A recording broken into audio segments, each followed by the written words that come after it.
Hunkered down on her heels, eyes red-rimmed as she studied the floral tributes and loving messages, the Countess of Wessex appeared lost in thought.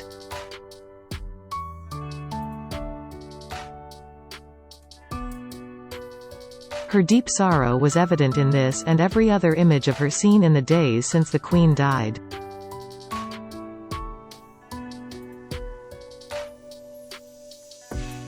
And it should come as no surprise.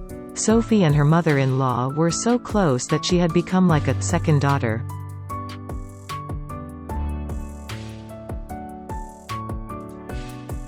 Indeed, after losing her own mum, Mary Rees-Jones, to stomach cancer in 2005 at just 71, she had taken to affectionately calling the Queen, Mama.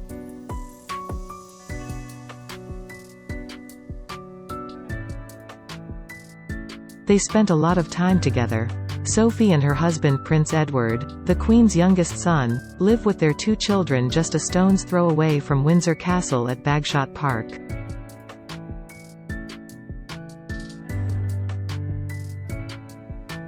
Walking their dogs together was a favorite pastime.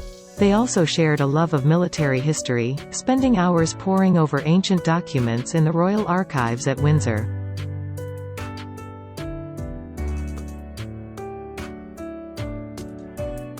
The seeds of their fond relationship were sown in 2002 after the Queen lost first her sister, Princess Margaret, then her adored mother, Queen Elizabeth the Queen Mother, within weeks.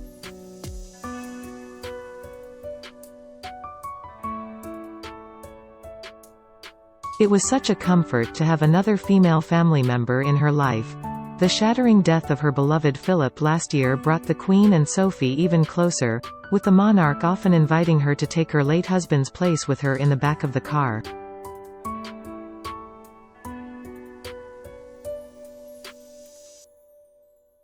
This deep-rooted affection and respect explains why, as the Queen's nearest and dearest gathered in Scotland last week to mourn her sudden passing, Sophie was the only non-blood relative, aside from Princess Anne's husband, Sir Tim Lawrence, who was front and center of the intimate family group.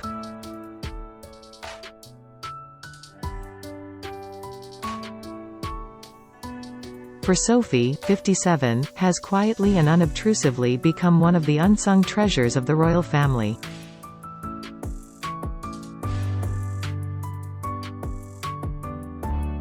Sophie wasn't born into aristocracy. She's always worked for a living. As countesses go, she's pretty grounded.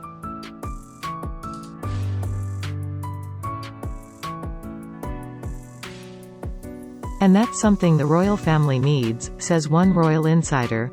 There is even a swell of chatter that Sophie and Edward, who are set to be made the Duke and Duchess of Edinburgh in line with Philip's wishes, could be promoted to William and Kate's second in command.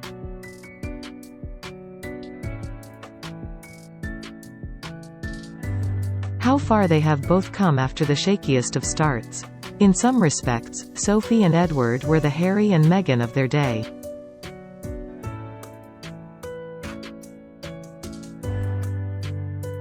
Like the Sussexes, they insisted on trying to break the mold and forge lucrative commercial careers, she in PR and he in TV production, in tandem with their royal duties.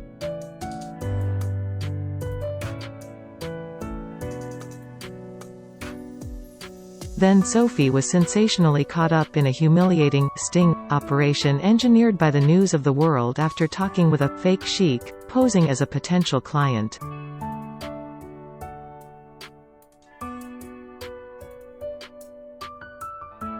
Her taped indiscretions about senior politicians were highly embarrassing. For his part, Edward was lambasted for trying to cash in on his royal links in his commercial ventures.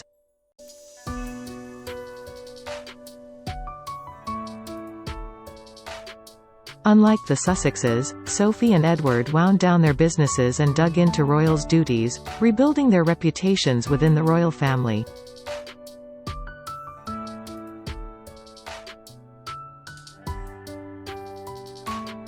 The Countess is now the second hardest working female royal after Anne, and has won plaudits for her choice of work on preventable blindness and the issue of sexual violence in war.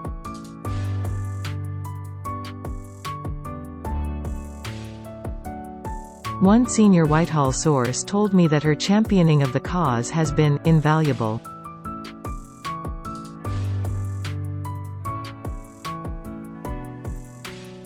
She is not afraid to shy away from the questions that need to be asked of those in charge and hold their feet to the fire, they say.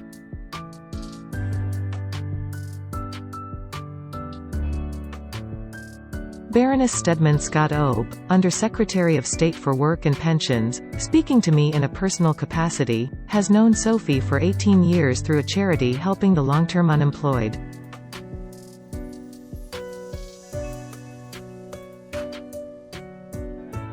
When she first came to visit us, she didn't want any fuss or fanfare, and I just told them to make sure the place was tidy and the toilet was clean.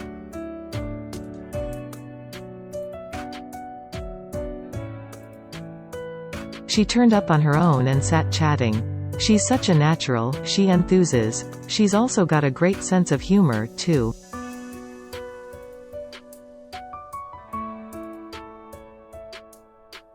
We attended an award ceremony together, and as we walked in, somebody wolf whistled at her.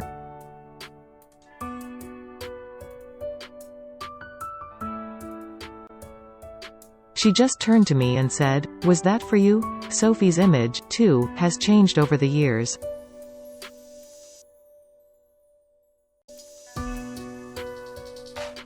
The short skirts and ill-fitting suits from the high street she favored as a young PR executive were long ago dispensed with.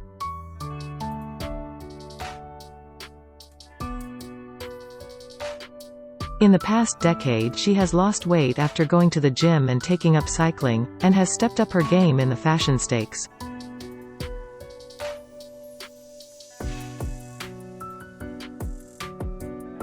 She has enlisted the help of stylist Pandora Delevingne, mother of model and actress Cara, and now favors collections by Susanna London and Amelia Wickstead to flatter her physique and English rose complexion.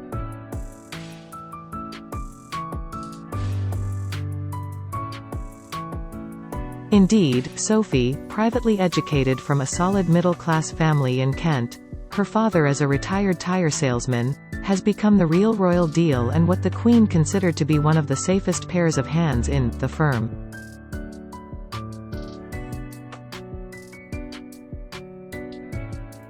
She fell into her role so brilliantly and has been dedicated to doing everything right. Long-term friend, Penny Mountbatten, ex-wife of the Queen's cousin Lord Ivar Mountbatten, told me.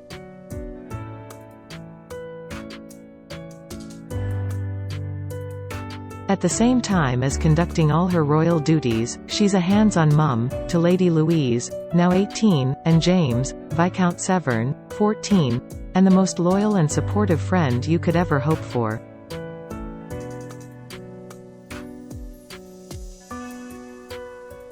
Finding the time and the balance to do all of that right is really quite genius. I think she's just remarkable.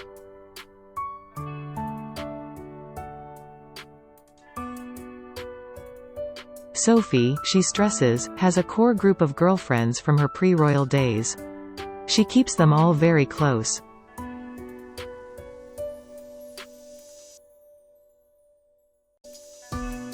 She is godmother to quite a few children and they all feel the same, that she is someone they can call any time for advice or guidance, she adds.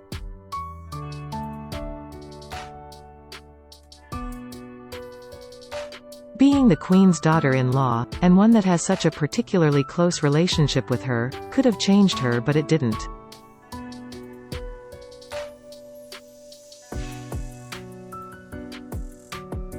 She's never forgotten her roots.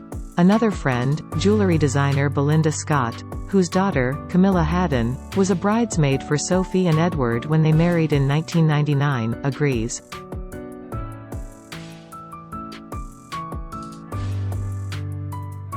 She is a fiercely loyal friend who'd drop everything to help, she has previously told me.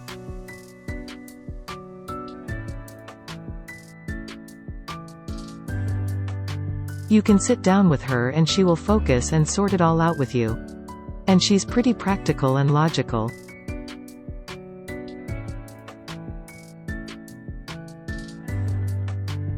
Sophie is devoted to and fiercely protective of her children, having endured serious medical complications during the birth of Louise and an ectopic pregnancy.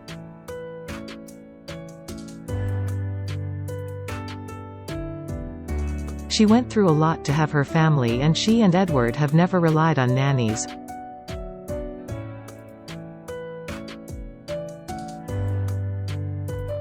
They have always had a rule that, when working, one of them is at home with the children as far as possible, Penny Mountbatten says.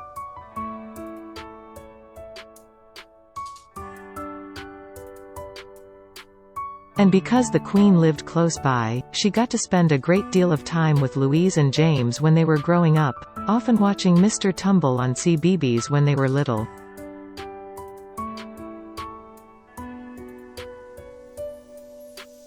Former England cricket captain Sir Andrew Strauss has got to know Sophie on the school run, having met through their sons.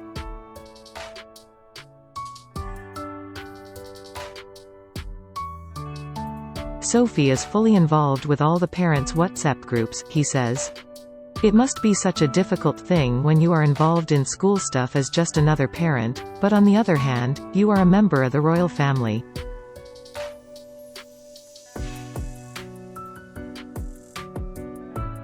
You get the impression they are determined to give their children as normal an upbringing as possible.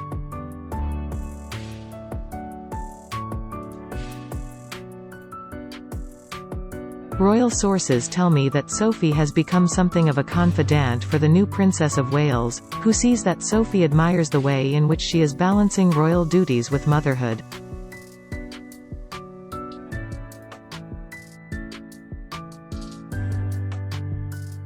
And Sophie has William's seal of approval, too.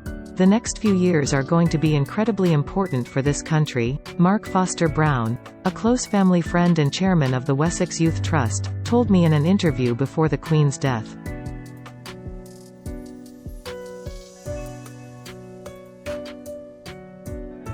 Sophie has never sought the limelight, but as we go into the next phase of the monarchy, it will be absolutely critical for the, then, Duchess of Cambridge to have a female sounding board.